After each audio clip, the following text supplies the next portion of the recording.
भाई देखें, जुम्मे की नमाज तो लाजिम है। आप किसी भी तरह से जुम्मे में शिरकत का इंतज़ाम करें। जुम्मे के दिन शहर में होते हुए जुम्मा छोड़ देना, ये तो बहुत सख्त गुनाह है।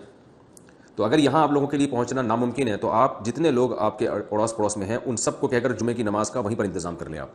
क्योंकि यहाँ आप बता रहे हैं कि बहुत दूर है, और कन्वेंस का भी मसला है कि जाने के लिए कोई सिर्फ एक ही बस है, और पैदल का भी रास्ता आधे पौने घंटे से ज़्यादा का है, तो यकीनन हरज है। तो इस हरज का ये हल नहीं है कि आप जुम्मा ही छोड़ना शुरू कर दें, बल्कि उस हरज की तलाफ़ी इस तरह से ही हो सकती है कि आप तमाम हजरात जो भी वहाँ, ज़ाहिर है आप अकेले तो नहीं होंगे, आप लोग मिल के वहाँ पर एक वहीं पर कहीं करीब में या तो मस्जिद बनाएं। सबसे बेहतर तो ये है कि मस्जिद भी नहीं बना सकते तो कहीं भी किसी भी जगह में इस एक घंटे के दौरान जो आप लोग को दिया जाता है, इसमें आप जुम्मे की नमाज़ पढ़ें। एक कोई भी साहब खुतबा पढ़ लें और 2 रकत पढ़ लें, इस तरह से जुम्मा अदा हो जाएगा।